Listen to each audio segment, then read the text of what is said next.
Should you pay off your mortgage early or invest the money instead? Now, this is a very popular and highly debated question. Now, I just want to say that both options are better financially than just spending the money. So, already by asking yourself this question, you are on the right track to financial freedom and getting the most out of your finances. I know there is a lot of debate on this topic, so I did want to clarify that both are good options, and either way, you are doing something positive for your finances. Now, both options do have pros and cons, and what's best for you might not be what's best for your friends. So just keep that in mind with this topic. It's very personal, and you have to do what's best for you at the end of the day. Now, mathematically, if your investment rate is higher than the percentage that you're paying for your mortgage, then it's usually always better to invest the money. Now, this isn't discussed that much, but a lot of investments actually are not that lucrative.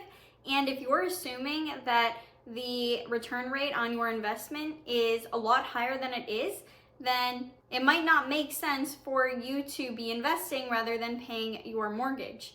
For example, if you're investing in a GIC with a 2% interest rate and your mortgage is a 5% interest rate, it will probably make more sense for you to pay off your mortgage since your mortgage rate is so much higher than what you will be getting back from your GIC. So as you can see, you really need to know which type of investment that you're in and how much that you are earning before you can make this type of decision. A lot of people just automatically say that investing is better than paying off your mortgage, but a lot of people aren't in the best investments, and I think it's really important that you know which investments that you're in before making that call. Like, say you were investing in a index fund that just tracked the market, that type of investment is probably going to give you a better return than your GIC in the long run. So you really need to clarify and know which type of investment that you're in to know what's best for you. Because you can't just say in general investing is better, because the investment might not be better than your mortgage rate. Whereas if you can say that a particular investment is projected to grow at 10% and your mortgage rate is only 3%, then you can see that that could be a much more lucrative choice for that individual. So moral of the story here, it's not always mathematically better to invest. So it's very important that you know which type of investments that you're in and if it's worth it. Because that brings us to our next point here. If you are working to pay off your mortgage early, that is a guaranteed percentage that you get back. And having a guarantee like that is very safe and it makes you feel a lot more secure. So again, there's a whole other part of this that is just psychology and knowing what works best for you. So people just generally don't like being in debt, and having a mortgage is like having a huge ball and chain on you, and that can really weigh you down and make you not feel good, not make you feel like you have freedom, and doesn't give you that feeling of ownership over your house. And for these reasons, a lot of people would rather pay off their mortgage than potentially reap the benefits of investing their money instead. Again, when you do invest, you do take on a certain level of risk, whereas paying off your mortgage can feel a bit safer. Now, although it can make more financial sense to invest rather than paying off your mortgage,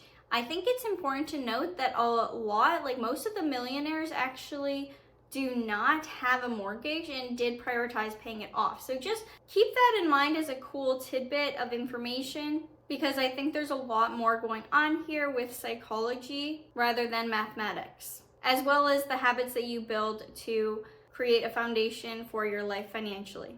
I also think having your house paid off is a huge step to being financially free. When you do pay off your mortgage, you do have ownership over your house, and it is no longer just you and the bank sharing it, it is your house.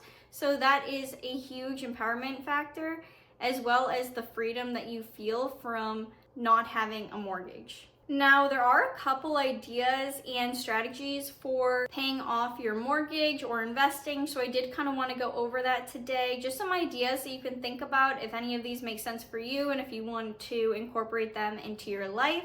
So the first strategy would be to contribute to the maximums for the accounts that you have for the year. For instance, like your TFSA, maxing that out for the year and then focusing on your mortgage, or maxing that out and your RRSP for the year and then focusing on your mortgage, like coming up with some sort of compromise there. You could also do a certain percentage to your investments every month and a certain percentage to paying off your mortgage, as well as if you do get a random lump sum of money, so you get a bonus from work or whatever it is, you could put a certain percentage towards investments and a certain percentage towards paying off your house. So that's kind of like a balanced approach if you want to kind of do both at the same time. Personally, what I'm trying to do is I do have investment goals each month, so I do want to make sure that I hit those goals.